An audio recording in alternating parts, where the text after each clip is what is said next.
La doctrina constitucional ha resaltado que la Constitución Política de 1991 se ha considerado como la Constitución de los derechos. La Constitución Política como concepto nos lleva a entender que es la ley fundamental de nuestro ordenamiento jurídico que desde un punto de vista sustantivo tiene supremacía constitucional. Es decir, en esa pirámide de Kelsen encontramos que ocupa la máxima expresión de la fuente del derecho. Supremacía constitucional consagrada en la Constitución de 1991 como principio fundante en el artículo cuarto de la Constitución Política, que dice que la Constitución es norma de normas y que en caso de incompatibilidad entre la Constitución y cualquier otra norma del sistema de fuentes, pues prima la norma fundamental, es decir, la norma constitucional. Y desde el punto de vista formal, la ley fundamental implica un procedimiento especial, riguroso, para su formación, para la producción o modificación de una norma de carácter constitucional. Se tiene un procedimiento específico que es más riguroso. Doble vuelta en el Congreso de la República.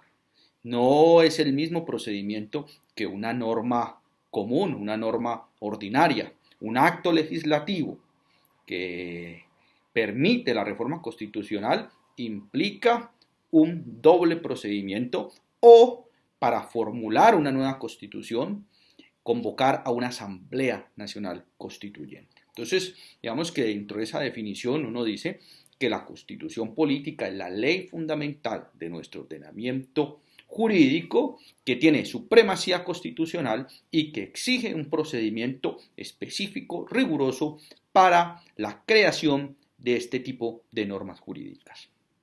Muy bien, pero agreguémosle otros elementos o características o ideas de la constitución política. ¿Quién es el órgano que debe crear la constitución política? ¿Quién es el poder constituyente?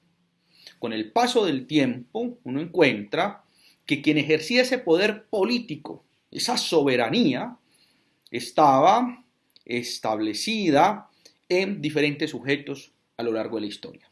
Antes era el príncipe, el monarca, el rey, el caudillo, y esa persona que tenía concentrado el poder era quien formulaba la constitución política, es decir, quien organizaba la estructura del Estado en una norma con unas características especiales.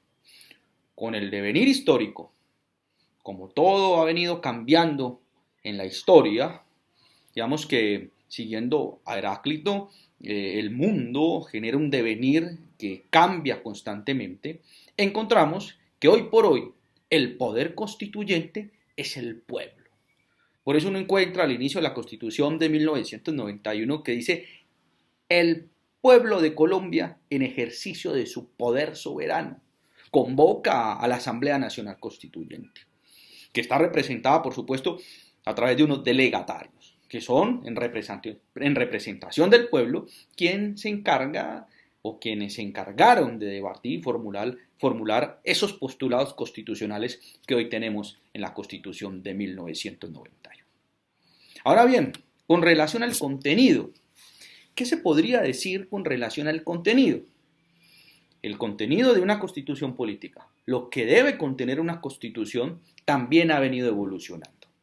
Si uno revisa, por ejemplo, la Declaración de los Derechos del Hombre y del Ciudadano, que se dio en ese laboratorio que fue la Revolución Francesa, uno encuentra en el artículo 16 de ese catálogo que hacía referencia a que para que exista una constitución, al menos tenía que tener una garantía mínima de derechos esenciales y una división del Estado, que no haya concentración.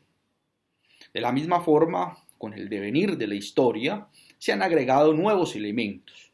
Hoy por hoy, la constitución política es fuente de derecho y tiene un concepto, una concepción moral que está determinada en los derechos humanos, que como derechos fundamentales establecidos en la Constitución representan ese contenido moral de nuestro texto constitucional. Y que no son derechos tan solo en una línea. No solo hablamos de derechos fundamentales, de primera generación, de aplicación inmediata, sino que hablamos también de derechos sociales, económicos, culturales, políticos, de aplicación progresiva, y que no terminan en los derechos de segunda generación, sino que también encontramos derechos colectivos del medio ambiente, una serie amplia de derechos que no solamente son los que están reconocidos de forma taxativa en las primeras líneas de la Constitución política, sino que involucra cualquier otro derecho que vaya relacionado con la esencia del ser humano, que sea inherente, inalienable y que la Corte Constitucional se haya encargado de ratificar como derecho fundamental. Además de esta amplia categoría de derechos, también encuentra unos instrumentos de tipo constitucional, de tipo democráticos, no solo una democracia representativa, sino también una democracia participativa, en donde los ciudadanos tienen la posibilidad de tomar decisiones vinculantes y obligatorios para todos a través de mecanismos de participación como es el plebiscito, como es el voto, como es la revocatoria del mandato, entre otros mecanismos de participación importantes para los ciudadanos de nuestro país. Encontramos en la Constitución política una serie de acciones que permiten salvaguardar estos derechos. La acción de tutela, la acción popular, la acción de grupo, la acción de cumplimiento, el derecho de petición como forma de dar inicio a las actuaciones administrativas. Entonces podemos resaltar que a lo largo de la historia el contenido de la Constitución política, lo que debe contener una Constitución, se ha venido aumentando. Entonces resalto, la Constitución política es ley fundamental de nuestro ordenamiento jurídico, que en su esencia tiene supremacía normativa, representa la cúspide de esa pirámide de Hans Kelsen, la cúspide de nuestro ordenamiento jurídico, tiene un procedimiento específico, especial para su modificación, es a través de una Asamblea Nacional Constituyente en donde se puede dar una nueva constitución política, es el pueblo el poder constituyente y el contenido no solo se limita a una división tripartita del Estado, sino a una estructura clara de órganos de control, de acciones contenciosas, de derechos desde la categoría de derechos de primera generación hasta tercera generación, derechos colectivos